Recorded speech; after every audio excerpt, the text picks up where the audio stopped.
Sébastien nous demande, pourriez-vous expliquer ce que c'est? Alors, petite histoire, je fais une petite histoire courte quand même, c'est qu'en fait le focusing existe depuis plus de 50 ans.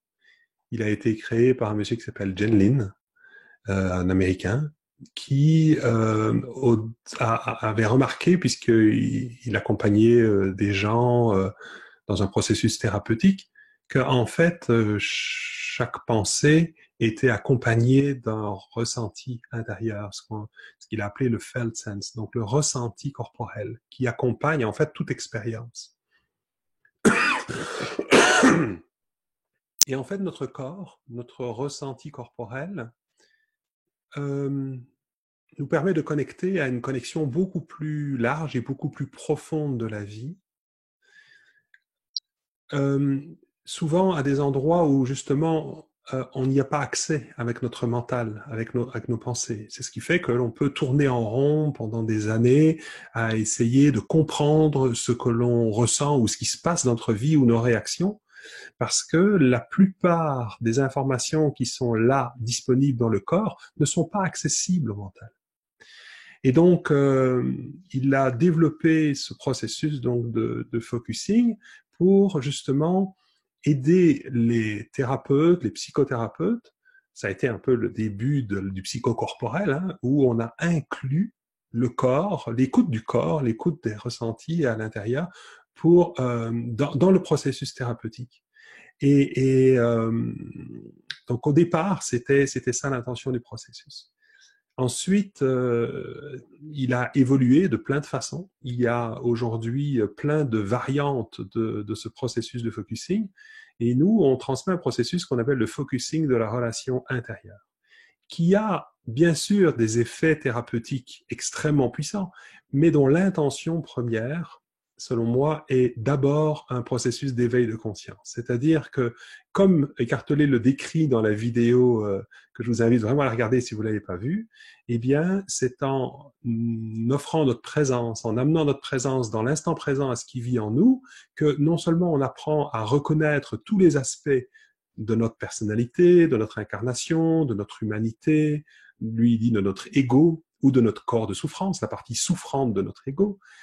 Et c'est en prenant conscience de ça, en commençant à l'observer, sans intention même de le changer, de rien faire, et que on commence à distinguer ces aspects de notre être dans l'incarnation, et qu'on commence aussi à distinguer le soi, ou le soi en présence, c'est le terme qu'on utilise en focusing, le soi en présence, où on dit souvent, en simplifiant, on dit la présence, où je suis, être en présence, c'est parce que la présence, c'est pas quelque chose, c'est le fait d'être en présence, c'est, comment dire, c'est être en présence, c'est en fait être présent à ce qui vit en nous et ne plus y être identifié. En fait, on n'est plus en présence quand on s'est fait happer à un moment donné, quand on se prend pour une partie de nous ou pour quelque chose en nous qui réagit. Et c'est ce qui est le cas le plus souvent. Dans le langage courant, on dit « je suis en colère »,« je suis triste ». En fait, je suis ce qui réagit en moi.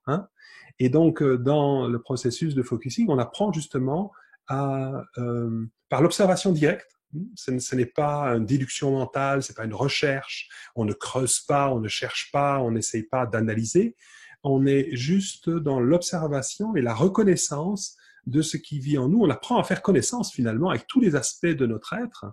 Et on découvre alors, par l'observation, que si on peut observer ça, eh bien, on est là, nous, en train d'observer. Et si on est présent à quelque chose en nous qui est en colère, par exemple, eh bien, on ne peut plus dire qu'on est en colère.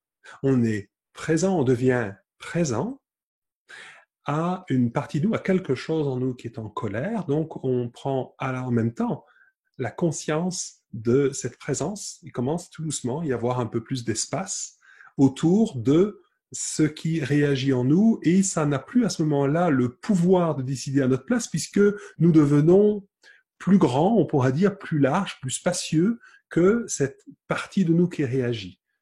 D'ailleurs, on vous en parlera dans les ressources qu'on vous propose, il y a un cours gratuit qu'on propose à l'Institut qui s'appelle « Devenez plus grand que tout ce qui vous dérange ». On pourrait dire tout ce qui réagit en vous.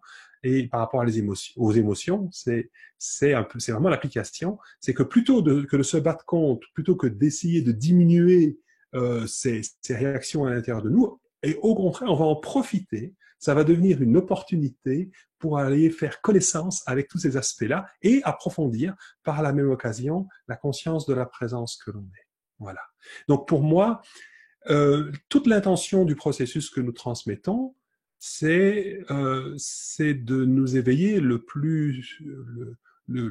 comment dire, davantage à la présence ou à qui on est. C'est un éveil à soi, finalement, dans notre globalité et sortir justement du carcan, là où on est enfermé, où on est pris dans nos croyances, nos certitudes, à propos de la vie, à propos de comment elle devrait être. Peut-être vous avez remarqué que on pourrait être en paix si on pouvait accepter la vie comme elle l'est, ou si on pouvait vivre, comment dire, en fluidité avec la vie, et en même temps, c'est normal aussi que certaines situations ne nous conviennent pas ou ne nous conviennent plus et qu'on ait besoin de changer les choses. C'est différent d'en être conscient, de l'avoir entendu en nous et de choisir donc, en conscience, ce qui est juste et bon pour nous et de laisser ce qui ne nous convient pas. C'est complètement différent que de rester dans la situation et d'être en réaction et d'être complètement pris dans la réaction. C'est ce qui arrive quand on est identifié. Le fait d'avoir ce recul nous permet d'avoir une conscience, je dirais, plus holistique, d'une conscience plus large de tous les enjeux à laquelle on n'a pas accès au niveau du mental. Donc voilà. Et des situations complexes de notre vie font parfois intervenir plusieurs aspects de notre être,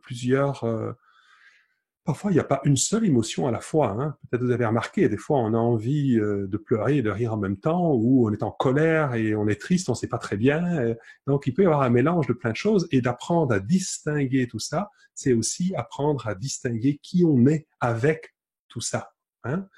L'idée, c'est d'être libre, libre avec toute notre humanité, finalement, libre d'être vivant, d'être incarné dans un corps humain. Moi, ce que je disais pendant un moment, puisque il semble que le problème, c'est les pensées, le problème, c'est les émotions, j'ai tenté pendant très longtemps de ne plus penser ou de ne plus ressentir d'émotions. Et en fait, Eckhart Tolle disait par rapport à ça, un jour, vous n'aurez plus de pensée qui traversera votre esprit, vous n'aurez plus d'émotions, mais ce jour-là, vous serez dans une boîte en bois. Voilà. Et en fait, l'idée, c'est de commencer à faire la paix avec le fait que tant qu'on sera un être humain vivant, on peut continuer à se battre contre ça, donc on se bat contre soi-même finalement, soit on pourrait commencer à accepter et à embrasser pleinement l'expression de la vie à l'intérieur de nous, qui est en fait aussi un indicateur, c'est-à-dire c'est comme une boussole intérieure. Quand on est en lien avec nos émotions, on est en lien avec notre intuition, on est en lien avec notre sagesse intérieure, et ça c'est vraiment personnel. Enfin, je veux dire, face à la même situation, chaque personne aura des besoins différents, et ce sont ces sentiments ou ces émotions, comme dit Marshall Rosenberg, qui témoignent d'un besoin qui n'est pas rencontré, c'est-à-dire que ces émotions et ces sentiments nous montrent que on n'est pas en accord, je dirais, avec nous-mêmes. Et ça nous rappelle à nous-mêmes, en fait. C'est comme, c'est Eckhart Tolle dit, un wake-up call, c'est-à-dire c'est un rappel pour dire, ouh là, tu n'es pas présent, tu n'es pas complètement aligné avec qui tu es momentanément pris dans un seul aspect de toi-même. Voilà.